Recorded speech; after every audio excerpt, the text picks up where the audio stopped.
I'm here with Christian Haja, one of the brilliant minds involved in the running of sealMOBILEgames, an extremely successful mobile developer in northern Germany. Seal have come up with a number of fascinating ways to replicate their success on mobile, spending little money on marketing in comparison to most established mobile game developers and having a small team. They currently have 5 games live right now and have 250,000 monthly active players. sealMOBILE is a great example of how to use outstanding thinking and innovation to create a successful brand in a notoriously boom and bust marketplace. Christian, welcome. Great to have you here. Let's dive straight in. You have a fascinating story at sealMOBILEgames, partly because of the way you've developed your studio through innovative thinking and doing. Can you tell us a little bit about how you started and what led you to creating game categories like your Bloodline Management and Strategy series? Oh, well, to put it sort of in a nutshell, because there's a lot of story to cover because our company was founded back in 2005. So we're sort of a dinosaur in the mobile space. But from where we come, well, back then, around 2005, our CEOs actually intended to just do something within the digital space. And we also had partner matchmaking, software, etc. But in 2005, we finally had a sort of chance of luck. Both our CEOs back then knew Heiko Huberts, the founder of pinpoint, and together they developed our first free-to-play mobile strategy game, or free-to-play strategy game, because back then we had web-based games, browser games. But this sort of was the moment where free-to-play strategy games were the definition of what became our success story. And from then on, we stayed with this free-to-play strategy genre and expanded to further platforms. So at some point, Facebook. And in 2015, we finally transitioned into a mobile games company. But we always kept in mind to cover all platforms possible, just to have, or just to cater to all possible audiences that are out there. So that's sort of the short story.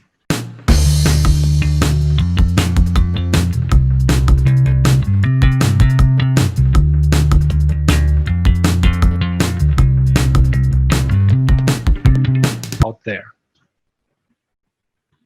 So that's sort of the short story. Thank you. Yeah, great. And can you tell us a little bit about what you're working on at the moment? Yeah, so right now we're working actually on 3 things. So we've got a framework-driven approach, meaning our games are all based on the same framework. They share the same game mechanics. And the current framework is outdated.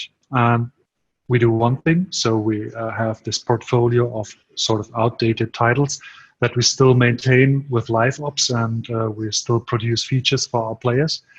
On the other hand, we're developing a brand new framework just to have the newest technology and to rethink all the game design, all the game mechanics that we currently have. And this new framework will then act as production platform for the next titles. I think the next 3 to 5 years should cover it. And besides that, we're also currently working on the Baltic Dev Days, which will be a conference, or more like a festival gathering of game developers and indie game developers, and this will be here in Kiel. So mainly 3 things. Great. Yeah, that's really interesting, actually. When you talk about this framework, can you dive in a little bit more into that? Perhaps tell us about the mechanics and the back-end system and the processes that you have for bringing the games to market. Okay. So I think from a technical perspective, there's not so much to say. So we have a PHP and MySQL running on a Node.js server. And PHP, MySQL has all the database and game mechanics, and sort of is the back end. The interesting thing about the approach that we have come up with, this framework-driven approach, sort of has two ideas: to to produce games as efficient as possible, because we're in a competitive space, and having efficient processes helps you to actually be competitive. So this framework is used to produce multiple titles that all share the same game mechanics. So, for example, Bloody Roads California, which is our flagship title, is a classic base building and strategy game where players may battle each other. So we have a combat system, we have a clan system, achievements, rankings, chat system.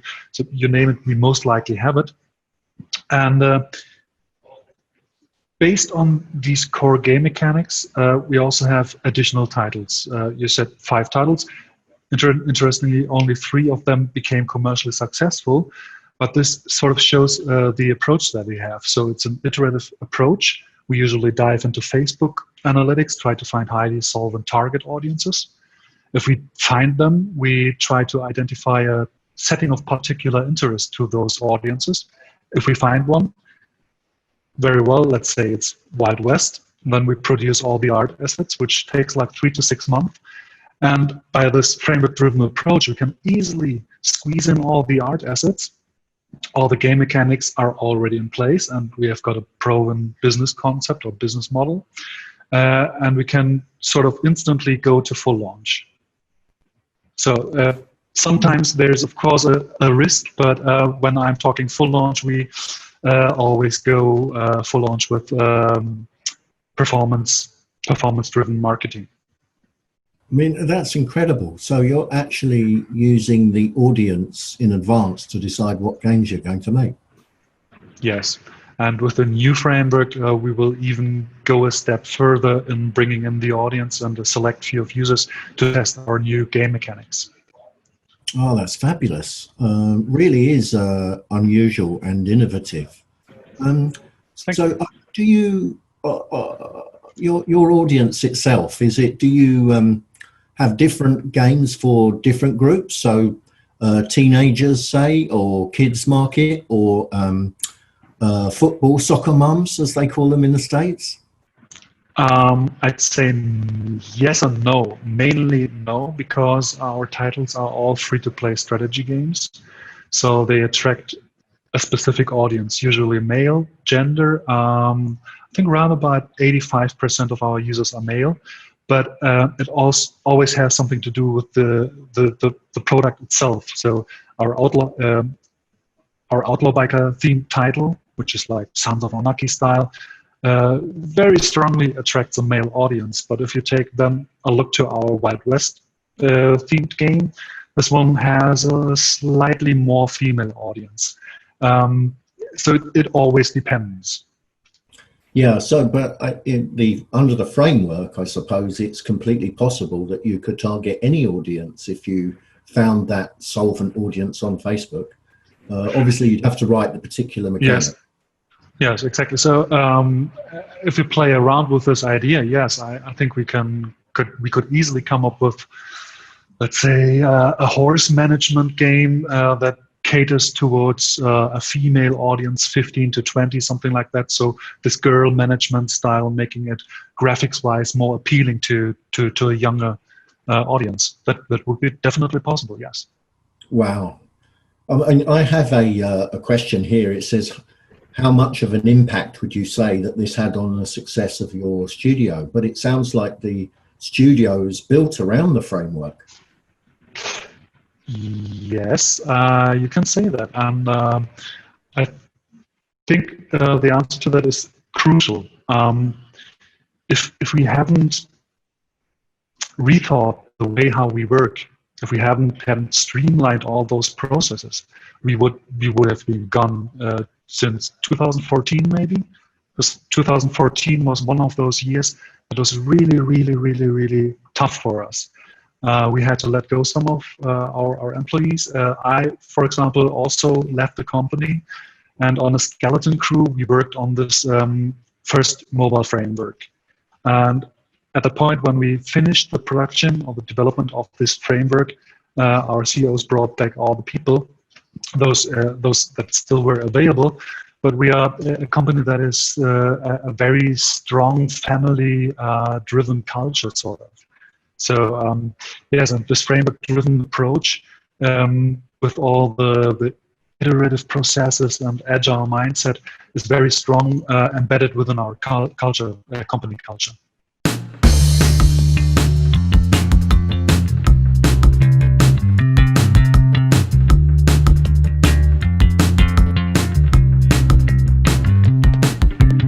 Yeah, I mean, that's incredible. I mean, that level of commitment is a real powerful example to young indies and people starting out, because you do have, no matter how good you are at deal making, there are years where in a hit-driven business, you just don't have any hits, or you know, something goes wrong, you don't get enough deals, and it's very hard to keep a sustained studio going. Yes.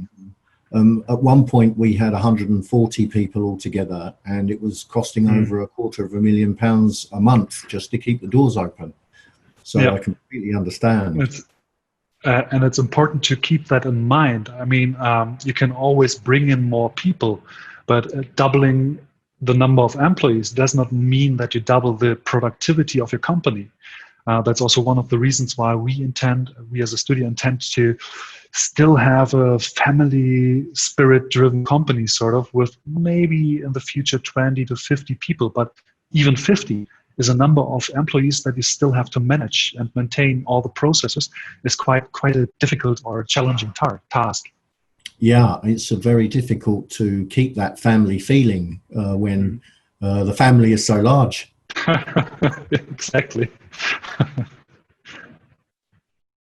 So you mentioned briefly, you know, squeezing in all of the art, you know, for a release. But how do you manage the virtual assets across your individual series when they may have different themes? How have you made efficiencies there? That's maybe one of the parts where we still have a lot of room for improvement. Because right now we have a folder for every single product. Then we create the art assets, and then we simply swap them out and build a new title. But of course, we have a repository, and we've got a subversion system, so that everything is sort of structured. And yeah, but I don't know where to start here. I think the thing to explain here is that by this nature of this framework-driven approach, all titles share the same game mechanics. So it is easy to bring this combat system from a Outlaw Biker theme to a Wild West theme. Both are ranged combat. We have all the game mechanics, and we usually have this nemesis-driven combat where a certain unit is good at fighting another unit.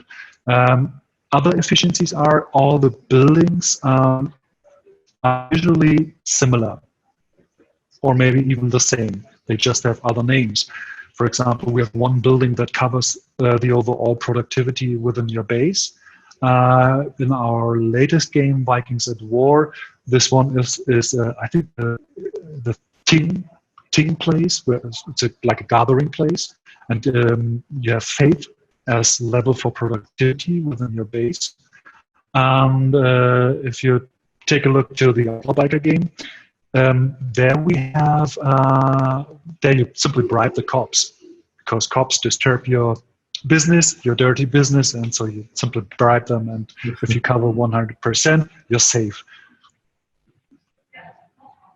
Yeah, that's mainly it about the efficiencies. Yeah, thank you. And you have a pretty impressive process for testing new ideas, and you've managed to incorporate a few tech processes like design thinking. How do you bring a new game to market at sealMOBILE? I think it's important to say here that we usually do not think game, we think framework, because all our efforts go into a framework that we then use to produce a multitude of games that all share the same game mechanics. so that we're able to produce in a very streamlined and efficient way, typical German thing, sort of. And when it comes to designing a feature set for our titles, then we actually apply design thinking, which is a method from, I think, Hasso-Plattner Institute, but it's actually a fairly old thing that always pops up sometimes and is advertised by innovative thinkers. The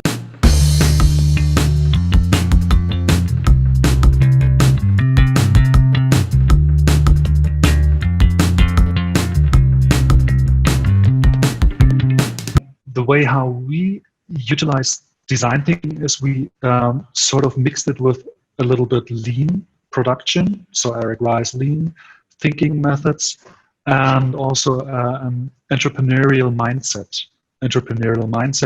Know when things get expensive. So, for example, if you have or work on an idea, the longer it takes to actually validate the idea and then to skip this idea, the more expensive it becomes. So all our efforts go towards quickly coming up with ideas, validating those ideas, and if necessary, simply kill those ideas if they do not work. The way how we do this is, in a nutshell, the process is usually have a clear task, for example, develop a character-driven combat system or something like that. And then we have a group of 3 people. The reason for 3 people at maximum is very easy. The more people you have, the more buzz is created. If you have, I think, 13 people, it's like 70 plus communication paths, and all people are talking and you never come to an end.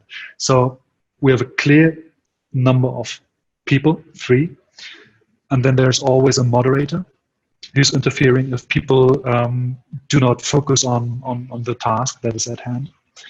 And those people come from different specialization fields. So it could be me as business development manager, it could be a programmer, it could be an artist. The reason for that is fairly simple, because all of us have different expertises depending on the specialization field, or also from gaming. I mean, I love MMORPGs. Our programs love strategy games. And so we always cover a wide horizon of different expertises and experiences. And then it's fairly simple. We start brainstorming and we have clear time constraints. So brainstorming is, I think we have 5 to 10 minutes for brainstorming, depending on the task. For example, develop a character-driven combat system, 5 to 10 minutes, come up with ideas. It's in the very traditional mode. We just put it on sheets, and in the next phase, we simply cluster those ideas using a know-how-wow matrix.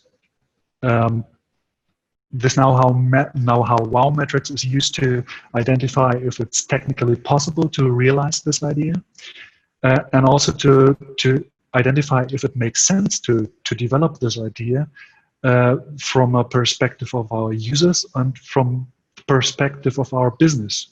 So, and if we, interestingly, fairly quickly, a sweet spot sort of forms, and this sweet spot is then used to create a storyboard.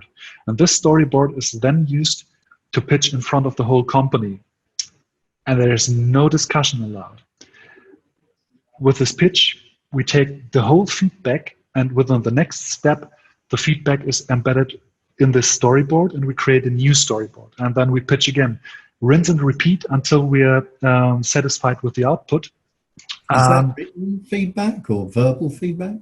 Verbal feedback. So it's like an elevator pitch, sort of, here in our studio, and everyone is sitting around the whole table, and then we simply gather the feedback. And when we're done with that step, we validate this idea with our users. Maybe what is important also to know is this idea finding phase only takes like not more than a day, usually half a day, and then we have the first idea pitched, and we have the feedback, then we restructure it, and then we pitch it to a select few of users. Sometimes our users say, are you totally nuts? That does not make sense at all. Then rinse and repeat, next iteration. When our users are satisfied with our games, sometimes they also add interesting additional ideas. And when we're done with that prototyping stage, and the prototypes will then be validated on certain secondary markets. For example, in Indonesia, where we test only a specific feature. And if we have a validation here, it goes back to the project management, where our project manager prepares it for the whole production workflow.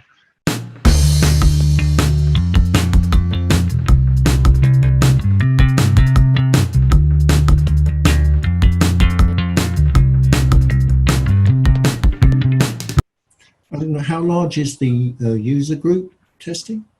The user group usually consists of, I would say, 5 to 10 people, not more.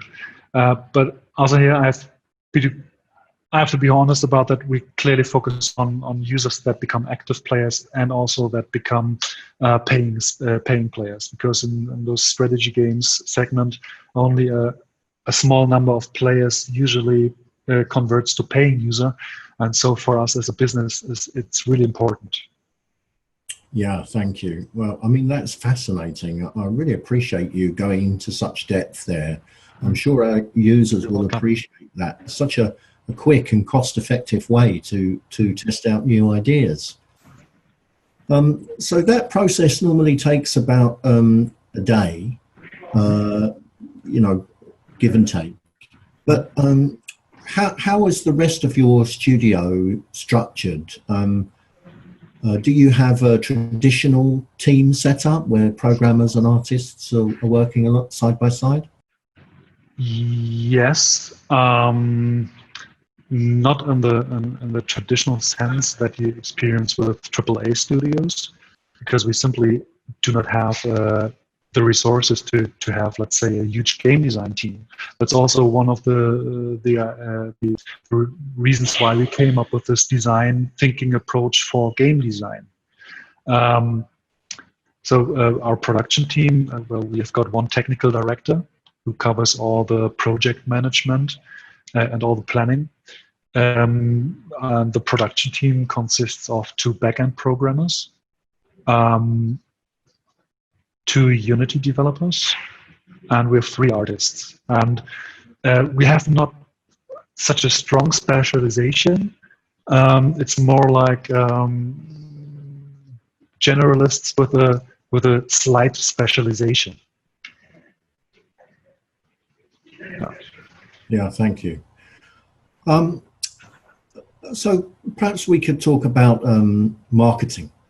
Mm-hmm. When it comes to marketing, the mobile games marketplace is notoriously difficult and expensive to crack.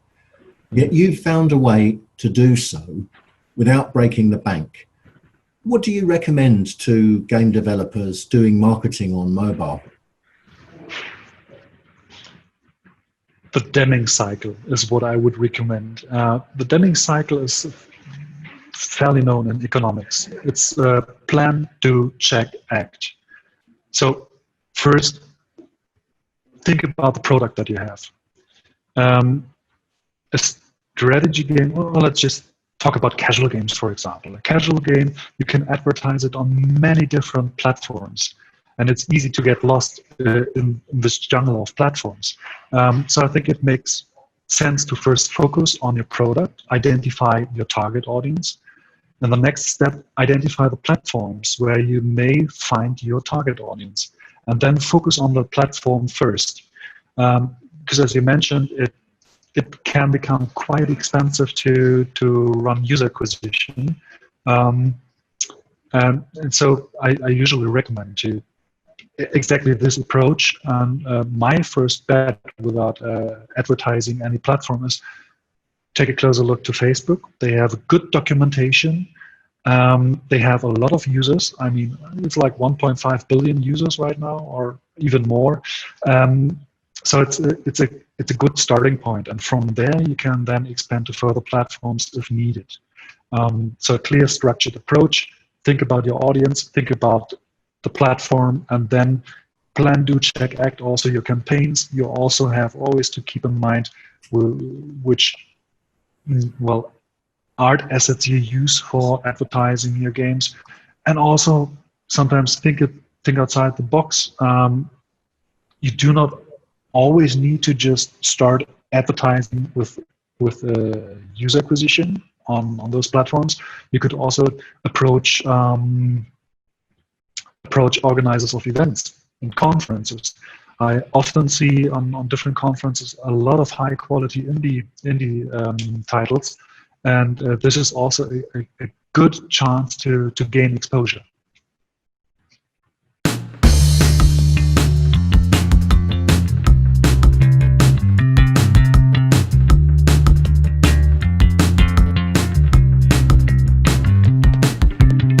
Yeah, thank you. I mean, that's great. I mean, you've managed to cultivate very good relationships with the platform holders and developers.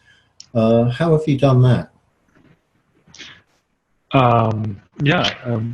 Luckily, I've got the privilege of being a business development manager that is allowed to travel around the world. I think at some point it is inevitable to have a person that is dedicated in building up those relationships. Because at some point, if you've got a product that is doing well from a business perspective, you simply have a win-win situation, because the platform holders like Google Play, Apple, they are also interested in good business. So, and if you communicate that you have a good product, then you will receive the information how you can actually promote those titles further on those platforms. And besides that, I always say honesty, respect, and integrity. So, and of course, communication. If you don't communicate, you can forget all the rest, yes? But on the other hand, honesty, be clear about all the ideas, about the vision that you have for your title. And if you intend to kill a certain product, a game, because you want to skip your focus or want to focus on another product, then do so. Because this also helps your partner to align his resources to other projects or other products. That's mainly it. Communication and a steady communication. Yeah, absolutely. Thank you. I mean, once again, that's really useful for our audience here. You said that the biggest mistake you can make with marketing is to do it without thinking. But I think we've covered that really in the structured approach that you talked about. Is there anything else you'd like to say about that? Maybe be bold. And sometimes chances show up that might not look like sort of this shiny golden thing that you are always looking for, but maybe as a good example of a failed opportunity. Back in, I think, 2008, we were approached by business partners, and they were saying, take a look at the Facebook platform. And we were thinking, come on, that's a social platform. What does it have to do with games? It turned out to become one of the largest games platforms for several years, until mobile then was on the rise.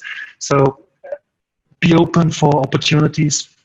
Of course, think, but always be on the lookout and try to adapt, try to rethink the way how you work, and you will be good to go. Yeah, fantastic. What a great piece of advice. Thank you very much. And so with sealMOBILEgames, what are the future plans for sealMOBILE? What do the next few years hold for you guys? The next few years, as mentioned, due to this framework-driven approach, I see us at least for the next 3 years developing new titles with a new framework that will be ready for production next year, around summer. And of course, we're always sort of trying to, but I think this is exactly the same for every studio out there. We all are looking for the next big thing, sort of the big hit. Hopefully, we will do so too. But as mentioned also before, I think we will even then try to stay small. Don't grow in this exponential way that we often see, because often there's also a downfall. Yeah, and hopefully I will then still have the privilege to act as business development manager and talking to wonderful people like you. Thank you so much. Yeah, I mean, it's great. I mean, I've just out of my own personal curiosity, and it might be a huge change of direction or big bite, too big a bite to take. But your framework, is it flexible that you could perhaps get onto console or onto PC as well, or is it purely mobile, your focus? I would say it is possible because we use the Unity engine as sort of backbone, and the framework is set on top. And Unity, with Unity, you're able to also deliver a version to console. But again, it always comes down to the product. So a base building and strategy game is not as interesting maybe to console players, because they have more like this action-oriented need. But in general, yes, it would be possible. And right now we already cover multiple platforms, iOS, Android, so the mobile sphere. We also have a WebGL version, Facebook Canvas, and we even have Mac OS X and PC versions. So our players may play our titles when they're commuting back home, and when they're back home, they can just start their computer and then play on the PC. Yeah, great, thank you. And so your plans are really still to remain always focused in the strategy arena?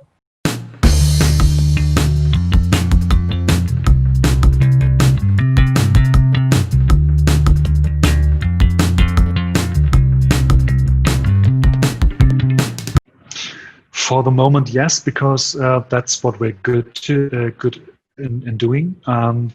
But the titles produced with a new framework, this will be sort of the point where we start blending different genres. So the next framework will utilize the strategy core gameplay that we already have with all the space management and combat, but we will, well, we already redesigned the whole combat, how it takes place.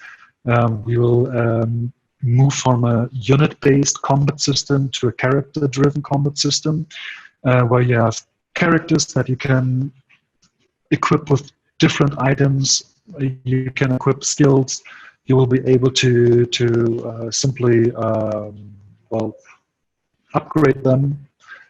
So that's sort of maybe also an industry thing right now, to bring in more RPG elements, but we also intend to bring in 4X strategy elements. So research trees, etc., to have this sort of a more interesting games experience, where you do not only have this gaming circling around base building and fighting. We want more interaction possibilities for our users, and especially interaction possibilities that they actually want to have. Wow, that's fabulous. I'm looking forward to what's your next release that we should keep an eye out for? The next release will be in 2019 summer. So the last title, Vikings at War, was the final chapter of our current framework. That framework is called the Bloodline, or internally the Bloodline framework. So a lot of the titles have names that go Bloody Roads, California, Bloody West, Infamous Legends, etc. And Vikings at War was a clear seizure, so we also renamed this game.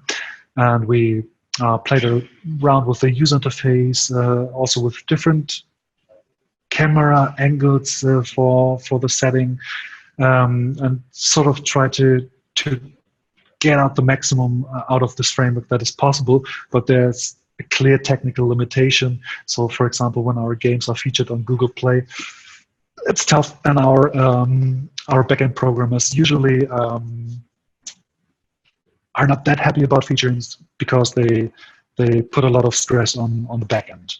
And that's also a reason for this new framework. We will bring in cloud-based solutions so that we have scalability. Oh, that's great. Wow, it sounds, from a technical perspective, it's absolutely fascinating to me. I have two final questions, if I may. Sure, you're welcome. Firstly, do you have any advice for indie studios who are starting out or expanding? Any advice or any things to avoid? Any things to avoid? Yes. So I'm a good example for how to avoid marketing costs that do not make sense. I spent some money on a certain platform and it turned out to be a huge failure.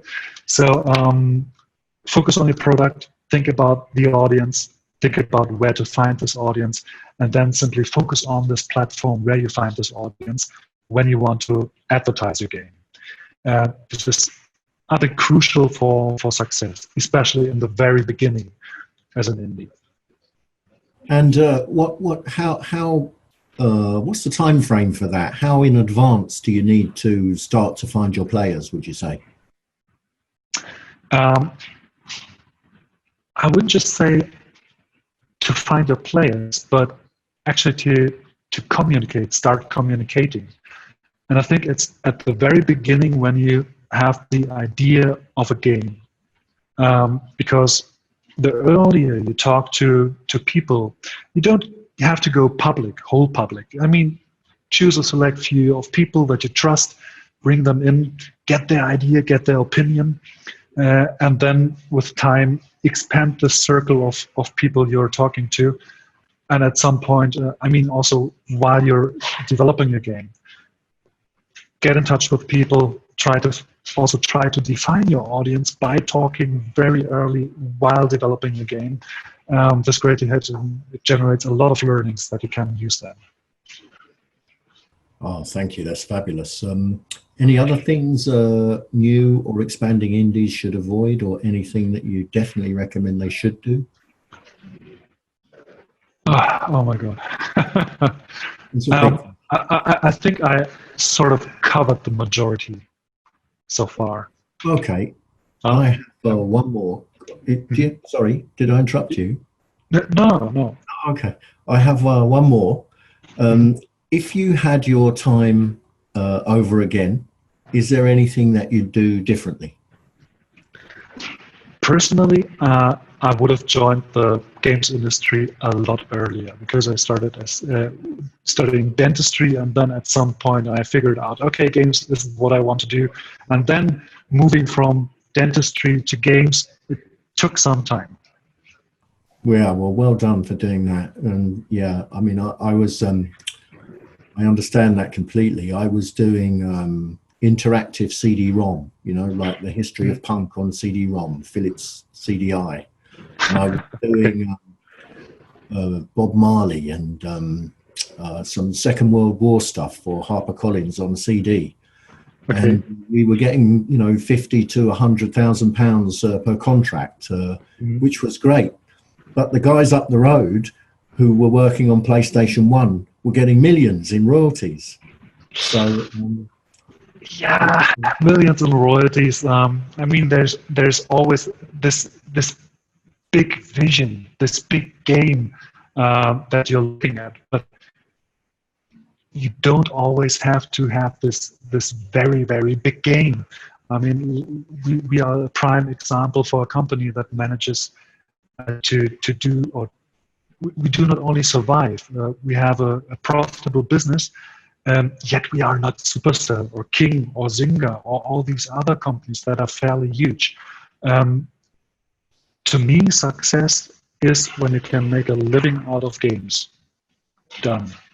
Then you're successful. And of course, when you're happy with what you're doing. I mean, that's a fabulous grounding piece of advice and wisdom to end. Christian, it's been an absolute pleasure for me. I really appreciate the fascinating insight you've given us today. The pleasure is mine. I'm going to relook at my own marketing based on what you've talked about. So thank you. Should you be interested, I will be happy to connect you to our marketing god, Timo, who's doing performance-based marketing since day one at our company. Oh, that's really kind of you. Yeah. Thank you so much. And how's the best if our audience would like to get in touch with you guys? What's the best way to do that? please. To get in touch with us, so at our website, we've got this info@sealmedia.de. Besides that, everyone is welcome to get in touch with me via LinkedIn. That's actually the most convenient way to get me, and where I'm responsive fairly quickly. Great. Thank you so much. It's been an absolute pleasure. Thank you. Thanks for having me.